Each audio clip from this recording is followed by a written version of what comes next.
There are thousands of people in your niche. Most of them are good at what they do. Most of them post consistently. Most of them have an offer, a story, a reason someone should work with them. So why would anybody remember you specifically? That's the question most entrepreneurs never ask themselves. And it's why most entrepreneurs have forgettable personal brands. Not because they're bad, but because they're generic. There's nothing specific enough to actually stick. The edge is the thing that makes somebody describe you to their friends 6 months after they first found you. It's the detail that lives rent-free in your audience's head. The reason that somebody screenshots your profile and sends it to somebody they know. Most of you guys, all of you guys, already have it. You just haven't identified it yet. In this episode, I'm going to show you how to find your 3 edges and how to weave them into your content so well that nobody can think about your niche without thinking of you. So, let's jump straight in. Vamos. In this episode, we are going to be going over foundation 3 of 4, which is the edge. So what can you expect in this lesson? What is an edge? Why it matters for your brand, why it's the easiest of the 4 foundations, the 6 categories of edges, how many edges you need, how they show up in content, the mistake that people make, faking edges, and then finally run you guys through a worked example. So let's jump straight in. Vamos. So this lesson is about the edge. It's what makes you one of one. Every single coach in your niche has a similar offer. They create similar content, they have a similar look. So what is it that makes people remember you, right? Remember you. This is what the edge is. So we're going to cover in this lesson the unique, weird, and specific things that make you guys one of one. What actually is the edge? An edge is a thing that makes you instantly recognizable. It's how somebody's going to describe you when they're recommending you to somebody else. Okay? Example.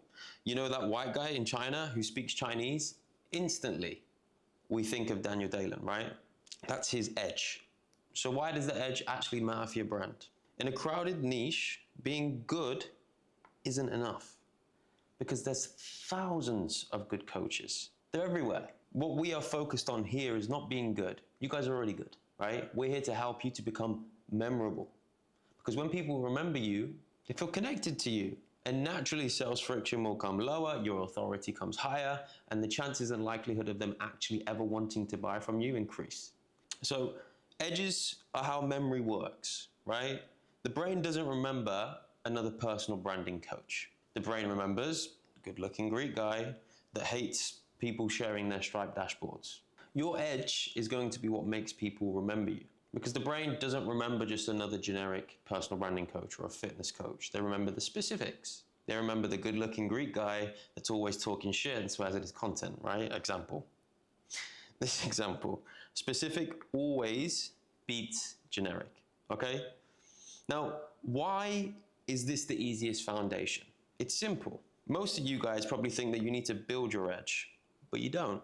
The beautiful thing about your edges is that you already have them, right? You already live them. You've already experienced them. The things that make you one of one, you already have. What we're trying to do here is just help you to share them with the rest of the world. So the work isn't creating your edge. It's identifying which parts of your existing life are interesting enough to weave into your brand.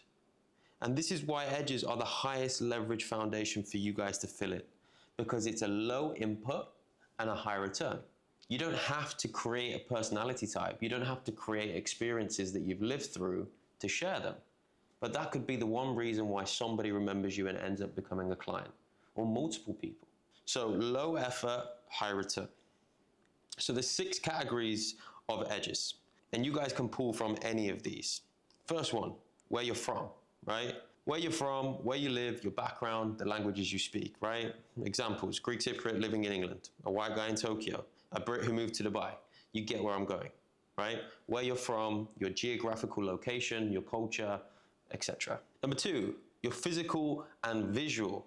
This is something distinctive about how you guys look. And I already mentioned this in the Look Foundation episode, but Hormozy is the best at this. Like I mentioned previously, wife beater, flannel, nose tape, you already know who I'm talking about. This is examples of how your physical and visual can add to your edge, or can be a category of an edge that you guys tap into. Okay?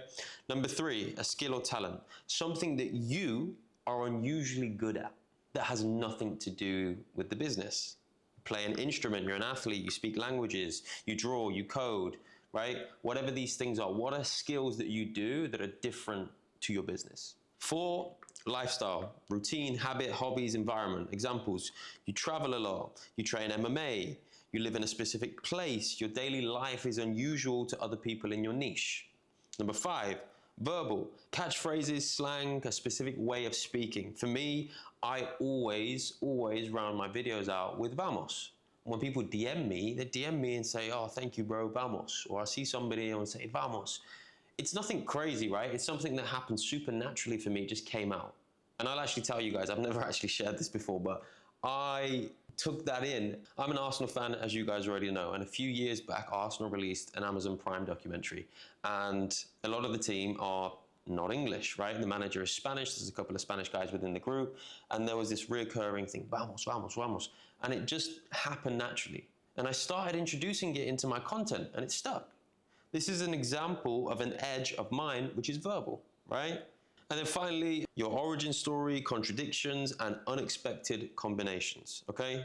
So examples, you're an ex-pro athlete, you were homeless 2 years ago and now you're a 6-figure entrepreneur. You quit a job which was worth 200K a year to start over. These are all backstories that you can use when creating your edge. So I've given you 6, but how many of those do you need, right? We recommend and aim for 3 strong ones. Less than 3 is going to make you forgettable. More than 5 is going to make you like too broad, right? It's unfocused. We're going for and recommending 3 strong ones, right? And these 3 should be genuinely true, and don't make them up. Memorable, so distinct enough for them to stick, and easy for you guys to weave into your content. So, how do they show up in content? Once they're identified, they all become content angles, okay? I'll use the example of me, a Greek Cypriot living in England. Content angles, stories about your Cypriot family, Greek phases, cultural reference in your hooks, filming in Cyprus when you visit, comparing British to Greek work culture, right? Your relationship with your family, your heritage, my family, my heritage. That's one edge that instantly then gets turned into 5 content angles. Now, if you do that for all 3 of your edges, there's 15 different content angles that you would have never had without identifying them. And again, the beautiful thing about this is that they're already there. You don't need to go and make them up. You just need to go and find them. But like I said, don't make them up. You need to go and find them. And this is one of the big mistakes that I see people make. They fake their edges. And when you fake your edge, you can tell, right? Don't try and manufacture the ones that aren't true. Examples being, if you're not into cars, don't fucking post car content. If you don't speak Spanish, don't pretend that you do. And if you don't actually live the lifestyle that you want to portray online, well, then don't film it or don't pretend that you do, right? Like I said, people can tell. Your audience can sense it, they can tell it. And once you break your trust with your prospects, it's extremely hard to get it back. If anything, it won't come back. So your edges, they must be true. And the work is finding the ones that you already have, not trying to invent new ones, okay? So let's use the worked example, building your edges from a backstory. People can turn around and say to me, well, I don't really have any edges. I sit at a desk all day and my life is boring, okay? 2 of the biggest brands in the world prove the opposite. Their edges aren't about lifestyle. They aren't about money or fitness. They're built on an origin story that is consistently referenced throughout their content, even to this day. First one, Mr. Hormozi. He's got the gym launch story, right?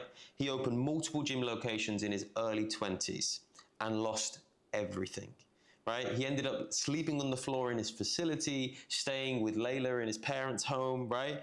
And he pivoted. He pivoted into the licensing model as the Hail Mary, something he constantly refers to. This was, a make or break move. They were broke, had employees to pay, and what happened? He then scaled to 3 million in profit in 6 months and has now transitioned that into a multi-9-figure portfolio. This story is his edge. Every single framework that he teaches today anchors back towards that story, that origin story, that gym launch story. And he uses it in his content. I almost lost everything, and this is what got me out. It holds power, it holds weight that he's gone through that. And this isn't just a story that's in his past, right? It's the lens that his whole brand looks through. Alex Hormozi is not the Alex Hormozi of today without that origin story. It's not a story that's made up, it's a story that he lived and shared with the world. Another example being Iman, right? Iman, the London origin story, Russian born, single mother in London, no relationship with his father. First and foremost, how many fucking people are going to relate to that? It's not a coincidence that Iman has a huge audience from all around the world. This is a story that resonates with so many young, aspiring, entrepreneurial men. So he started as a videographer, cold emailing for the local gyms, right? And he built his agency from that. And then he turned it into the biggest agency education brand on the internet. The kid in London with no dad trying to make this agency thing work is referenced in nearly every single long-form piece of content that he produces. And this is his edge. It's what separates him, right? So what do these two examples both have in common? First, a specific moment. Not a general, I was struggling, I was broke, I was this, I was that, right? But it's a concrete scene. Hormozi sleeping on the floor. Iman, cold emailing gyms all day in London, right? The contradiction, the gap between where they started and where they are today, where they are now. And then finally, the constant reference. They don't just tell the story once. It is something that pops up in their content all the time and has done for the last 5 years, 6 years. For as long as these guys have been creating content, it's there, right? There's no such thing as a boring life. There's only an unidentified edge. And I'm sure you guys have these. Maybe you haven't shared them with the world yet, but sharing them might just be the reason that people remember who the fuck you are, right? So this is the shift. Some of you guys are thinking now, what is it that's interesting about me? I want you to change that mindset, and I want you to look at it from this perspective. What is specific about me? What is something that is specific to me? What is something that makes me one of one? Okay? So what do I want you guys to take away from this episode? I want you to take away that edges are the unfair advantage that you already have. You don't have to go looking for them, you already have them. Right? They're details that make somebody screenshot your profile, describe you to a friend, or remember you 6 months from now when they're ready to buy. Okay? Find your 3, weave them into your content, and watch how fast people start describing you using these edges. That's when you guys have built a brand that somebody can recognize instantly. I hope you took value from this episode, and I shall see you in the next one. Vamos.